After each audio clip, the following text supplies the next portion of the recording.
Hi friends, welcome to our channel investing with Dhan. दोस्तों, आज मैं जिस दिन ये वीडियो रिकॉर्ड कर रहा हूं उस दिन अगर मैं स्टॉक मार्केट को चेक करूं तो Nifty is down by more than 15% from its recent high. Mid cap Nifty and small cap Nifty are sharply down by more than 21 to 22% down side. Bank Nifty भी 12-13% नीचे है और India के सारे major indices इस समय अपने high से अच्छी खासी करेक्शन विटनेस कर चुके हैं। पी की अगर हम बात करें, प्राइस टू अर्निंग की बात करें, तो निफ्टी का प्राइस टू अर्निंग मल्टीपल 24 से गिर के 20 के नीचे आ चुका है। ठीक उस तरीके से मिड कैप निफ्टी और स्मॉल कैप निफ्टी में भी शार्प पी करेक्शन हमें देखने को मिली है।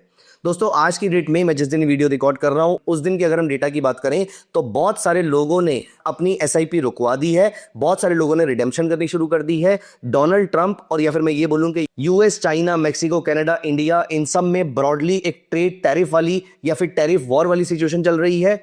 यहां पर कोई भी अपने टैरिफ को कम करने को रेडी नहीं है, सभी लोग टैरिफ को लगातार बढ़ाते जा रहे हैं। अब दोस्तों, ये सिचुएशन मैंने आपके सामने क्यों प्रेजेंट करी, उसका कारण ये है कि हर बार फंडामेंटल्स अलग अलग होंगे, लेकिन Nifty, bank Nifty, mid cap Nifty, small cap Nifty, जितने भी हमारे इंडाइसेस हैं वो करेक्ट करते रहेंगे। सेक्टोरल इंडेक्स करेक्ट करेंगे, बेंचमार्क इंडेक्स करेक्ट करेंगे। ऐसे टाइम पर हमें अच्छे स्टॉक्स का सिलेक्शन कैसे करना है, ये मैं आपको आज की इस वीडियो में डिस्कस करने वाला हूं। दोस्तों, मुझे नहीं मालूम है कि आप जब ये वीडियो देख रहे होंगे उस समय निफ्टी की सिचुएशन क्या होगी। क्या हम और शार्पली करेक्ट कर चुके होंगे, क्या हम वहां से रिकवर कर चुके होंगे, क्या हम ऑल टाइम हाई पे होंगे, हमें उसके बारे में कोई आइडिया नहीं है। लेकिन एक चीज का आइडिया जरूर है कि ये निफ्टी सिक्लिकल वे में बार बार गिरेगी, बार बार उठेगी, बार बार गिरेगी, बार बार उठेगी। लॉन्ग टर्म में हम लगातार ग्रो करते रहेंगे। मतलब ऐसे पीरियड में अच्छे स्टॉक्स का अगर सिलेक्शन किया जाए और अच्छे स्टॉक्स को एक्यूमुलेट किया जाए तो आप अपने लिए एक्स्ट्राऑर्डिनरी रिटर्न्स बना सकते हैं। इस गिरी हुई मार्केट के बाद जब कभी मार्केट ऊपर आएगी, आपके पोर्टफोलियोज बेंचमार्क इंडेक्स को बीट कर पाएंगे क्योंकि आपने सही टाइम पर बाइंग करी होगी। दोस्तों, this is called value investing. लेकिन अगर आप ग्रोथ शेयर की बात करें, वो ग्रोथ शेयर जो अच्छी खासी वैल्यूएशन कमांड कर रहे थे, डिमांड कर रहे थे, वो आज की डेट में मुंह के बल गिरे हुए हैं। ऐसे टाइम पे अगर आप इन स्टॉक्स को उठा लेंगे तो यहां पर आपके लिए लॉन्ग टर्म में रिटर्न जनरेट करना बहुत ही अच्छा, बहुत ही आसान हो सकता है। तो दोस्तों, किस तरीके से ऐसी गिरी हुई मार्केट में या फिर गिरे हुए सेक्टर्स में अच्छे स्टॉक्स, हाई क्वालिटी स्टॉक्स, ऐसे स्टॉक्स जो लगातार शेयर होल्डर्स को रिटर्न जनरेट करके देते जा रहे हैं, ऐसे स्टॉक्स का सिलेक्शन कैसे करना है, हम अगले 5 मिनट में सीखने वाले हैं। कैसे आप धन पे स्कैनेक्स को यूज करके ऐसे पैरामीटर्स निकाल सकते हैं जिन पैरामीटर्स को यूज करके आप अपने लिए अच्छे स्टॉक्स का सिलेक्शन कर सकते हैं। तो आइए यहां पर without any delay let me take you to the ScanX console of Dhan और हम ओपन करते हैं scanex.trade और क्विकली पता करने की कोशिश करते हैं कि हाई क्वालिटी स्टॉक्स कैसे ढूंढे जाते हैं। हम यहां पर स्कैनेक्स ओपन कर लेते हैं और ये है स्कैनेक्स का वेब वर्जन, जहां पर मैंने इसको यहां पर ओपन कर लिया है और मैं यहां पर सबसे पहले गया क्रिएट पे। मुझे यहां पर अपने लिए स्कैनर क्रिएट करना है डाउन बट नॉट आउट। ऐसे स्टॉक्स जो गिरे तो हुए हैं लेकिन ये हाई क्वालिटी फंडामेंटल स्टॉक्स हो सकते हैं। ऑफ कोर्स आप इनके बिजनेस में समझने की कोशिश कीजिएगा। ये लिस्ट आपको सिर्फ एक स्कैन्ड वर्जन, एक refined version of stocks provide करेगी। उसके बाद उस बिजनेस को समझना और उसके अंदर कुछ और फाइनेंशियल रेशियोज ऐड करना जो कि आपको सही लगती हैं, वो आप उसके अंदर ऐड कर सकते हैं। मेरा आइडिया है कि आपके सामने 5000 में से कुछ चुनिंदा स्टॉक्स लेकर आ जाना जो फंडामेंटली साउंड स्टॉक्स हैं, ऐसा कुछ पैरामीटर्स बताते हैं। मेरे और आपके व्यूज अलग अलग हो सकते हैं। At any point in time मेरा पर्पस कभी भी नहीं है कि मैं आपको एक स्टॉक रिकमेंड करूं। मेरा आइडिया ये है कि मैं आपको किस तरीके से अच्छे स्टॉक्स की सिलेक्शन में मदद कर सकता हूं। तो मैं आपको कुछ पैरामीटर्स बताऊंगा जिसके थ्रू आप अच्छे स्टॉक्स ढूंढ सकते हैं। तो सबसे पहले डाउन बट नॉट आउट में पहले देखेंगे डाउन वाले स्टॉक्स कौन से हैं। लेकिन डाउन में जाने से पहले भी मैं बहुत ही छोटे स्टॉक्स, बहुत ही चिंदी स्टॉक्स को ट्रैक नहीं करता हूं। इसीलिए मेरी पहली कंडीशन यहां पर यह रहेगी कि मुझे सिर्फ ऐसी कंपनीज के स्टॉक्स चाहिए जिनकी मार्केट कैप 5000 करोड़ से ऊपर की है। अब देखो दोस्तों, मैंने आपको पहले भी बताया कि आपका और मेरा थॉट प्रोसेस अलग अलग हो सकता है। इसलिए हो सकता है आप 500 करोड़ में भी खुश हो जाएं, लेकिन मुझे कम से कम 5000 करोड़ रुपए चाहिए। तो इसीलिए मैंने यहां पर मिनिमम मार्केट कैप ऐड कर ली 5000 करोड़ की और मेरे पास बचते हैं सिर्फ और सिर्फ 684 स्टॉक्स ट्रैक करने के लिए। ऑफ कोर्स ये भी बहुत ज्यादा स्टॉक्स हैं। अब हम डाउन की बात करते हैं, कितने स्टॉक्स में रिसेंटली भारी गिरावट देखने को मिली है। तो यहां पर मैं चलता हूं, ऐड फिल्टर्स में जाया, ऐड फिल्टर्स में गया और मैंने यहां पर लिखा चेंज। अब आप देखिए प्राइस परसेंटेज चेंज कितने महीनों में, फॉर एग्जांपल पिछले 6 महीनों में यहां पर मैंने इसको अप्लाई कर दिया तो तो मुझे देखना है पिछले 6 महीनों में ऐसे स्टॉक्स जिनकी मार्केट कैप 5000 करोड़ से ज्यादा की है लेकिन 20% से ज्यादा गिर चुके हैं। तो मैंने बोला ऐसे कौन कौन से स्टॉक्स हैं जिनका रिटर्न -91% से -20% तक का आ चुका है। मैंने यहां पर एंटर किया, मेरे पास सिर्फ और सिर्फ 382 स्टॉक्स बचे हैं। ये स्टॉक्स 5000 करोड़ से ज्यादा की मार्केट कैप रखते हैं और 20% से ऊपर डाउन है। अब डाउन है तो कंपनीज खराब ही होंगी, लेकिन कुछ कंपनीज अच्छी भी तो हो सकती हैं। तो पहले पता करते हैं इनमें से कौन सी कंपनीज ऐसी हैं जिन्होंने रिसेंटली, देखिए स्टॉक प्राइस 6 महीने से डाउन है लेकिन रिसेंट वाले क्वार्टर में भी जिन्होंने अच्छे रिटर्न्स जनरेट किए हो, रिसेंट वाले क्वार्टर में भी जिन्होंने प्रॉफिट भी कमाया हो, जिन्होंने रेवेन्यू में इंक्रीज किया हो, ऐसे कितने स्टॉक्स हैं देखते हैं। तो यहां पर मैंने अगली कंडीशन यहां पर डाली, मैं यहां पर टाइप कर रहा हूं क्वार्टरली,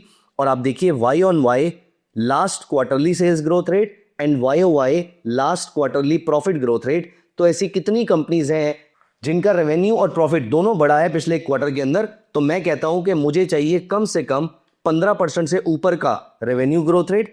अपार्ट फ्रॉम दिस मुझे चाहिए कम से कम 15% से ऊपर का प्रॉफिट ग्रोथ रेट। अब देखिए मेरे पास सिर्फ और सिर्फ 81 स्टॉक्स बचते हैं। 81 स्टॉक्स ऐसे हैं जिनकी डिसेंट मार्केट कैप है लेकिन ये स्टॉक्स पिछले कुछ टाइम में बहुत ज्यादा पिटे हैं, लेकिन पिटने के बावजूद ये अच्छा रेवेन्यू जनरेट कर पा रहे हैं, ये अच्छा प्रॉफिट जनरेट कर पा रहे हैं। लेकिन हम ये जरूर देखना चाहेंगे कि क्या ये अपने शेयर होल्डर के लिए रिटर्न जनरेट कर पा रहे हैं। तो यहां पर मैं देखता हूं, मैं एक कंडीशन ऐड कर लेता हूं, ईपीएस। मुझे चाहिए ईपीएस ग्रोथ रेट। ऐसी कितनी कंपनीज हैं जिन्होंने पिछले एक साल में, 6 महीनों में 20% ये गिरा है ऑल दो, लेकिन पिछले एक साल में इनका ईपीएस ग्रोथ रेट कम से कम 20% से ऊपर का रहा हो। अब देखिए मेरे सामने सिर्फ और सिर्फ 48 स्टॉक्स आ जाते हैं। इमेजिन 2500 से ज्यादा स्टॉक्स एनएससी पे लिस्टेड है, मोर देन 5000 स्टॉक्स बीएसई पे लिस्टेड है, और हमारे सामने ऐसी कंपनीज आ चुकी हैं जो क्वार्टरली ग्रो भी कर रही हैं, प्रॉफिट भी कमा रही है, अर्निंग पर शेयर भी उनका पॉजिटिव है, एज इन उनका अर्निंग पर शेयर ग्रो कर रहा है। पिछले साल अगर ईपीएस 10 रुपए पर शेयर था तो इस बार 12 रुपए पर शेयर हो चुका है, 20% ग्रोथ भी देखने को मिला है। एट द सेम टाइम ये कंपनीज बहुत ही छोटी कंपनीज नहीं है, मतलब they are well audited companies. इन कंपनीज का ग्रोथ रेट बढ़ रहा है, मतलब इन कंपनीज के प्रोडक्ट्स की डिमांड बढ़ रही है। ऐसी कंपनीज लॉन्ग टर्म में आपको धोखा देगी, इसके चांसेस बहुत ज्यादा कम है। अब मेरे पास एक बहुत बड़ा टास्क सॉल्व हो जाता है जहां पर 4-5 हजार कंपनियों में से मुझे सिर्फ 20, 30, 40 कंपनीज बचती हैं। अब ये 20, 30, 40 कंपनीज को आराम से मुझे स्टडी करना है। मैं सिर्फ इनकी एनुअल रिपोर्ट डाउनलोड करूंगा, इनका मैनेजमेंट डिस्कशन एनालिसिस पढ़ूंगा और समझूंगा कि इनके बिजनेस को लेकर क्या व्यू है। एट द सेम टाइम आप इनकी कॉन कॉल की ट्रांसक्रिप्ट भी पढ़ सकते हैं। दोस्तों ये सारी चीजें बहुत ज्यादा इंपॉर्टेंट होती हैं, और कौन कौन से और पैरामीटर्स हैं जो आप इसके अंदर ऐड कर सकते हैं, किस तरीके से आप अच्छी अच्छी रेशोज को यूज करके अपने लिए कंपनी शॉर्टलिस्ट कर सकते हैं। तो यहां पर इस लिस्ट के अंदर एक रेशो इनकम स्टेटमेंट से, एक रेशो बैलेंस शीट में और एक रेशो कैश फ्लो स्टेटमेंट से निकालकर आप इस लिस्ट को और छोटा कर सकते हैं। और अगर आपको वो कंपनी अच्छी लगती है तो आप अपने लिए एक्यूमुलेट भी कर सकते हैं, प्रोवाइडेड आप कन्विंस्ड हो उस कंपनी के बिजनेस को लेकर। क्योंकि मेरा पर्सनली ये मानना है कि कन्विक्शन से बड़ा कुछ नहीं है। जब आज से 1 साल, 2 साल, 3 साल के बाद ये स्टॉक प्राइस दोबारा से गिरना शुरू होगा, 10%, 15%, 20%, 30%, market ups and down show करेगी, तो आपके अच्छे से अच्छे स्टॉक्स भी आपको सुपर ग्रोथ देने के बाद एक बार फ्लैटिश मूव शो कर सकते हैं, एक बार शार्प डाउनसाइड मूव शो कर सकते हैं। उस समय अगर कोई चीज आपके काम आएगी तो वो है कन्विक्शन। तो इस लिस्ट में से आपको स्टॉक्स बाय नहीं करने, इस लिस्ट को आपने और छोटा करना है। इनकम स्टेटमेंट, बैलेंस शीट या कैश फ्लो स्टेटमेंट में से कुछ 1-2 रेशोज और डाल के, ऐसा करके आप अपने लिए लिस्ट को और छोटी कर सकते हैं और उसके बाद उस बिजनेस को समझिएगा। अगर कोई बिजनेस आपको समझ में आता है तो let me tell you one thing, ये लिस्ट आपको इतना कॉन्फिडेंस जरूर दे पा रही है कि ये कंपनीज बुरी नहीं है।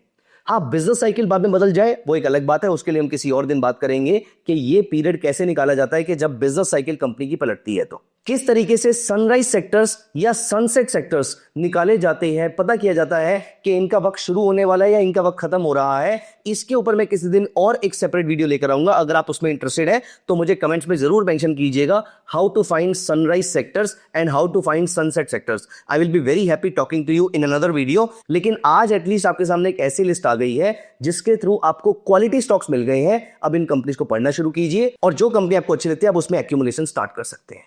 तो दोस्तों कैसी लगी आपको ये वीडियो, कैसा लगा आपको ये पूरा का पूरा थॉट प्रोसेस, मुझे कमेंट्स में जरूर बताइएगा। Thank you so much, bye bye. Investments in the securities market are subject to market risk. Read all the related documents carefully before investing.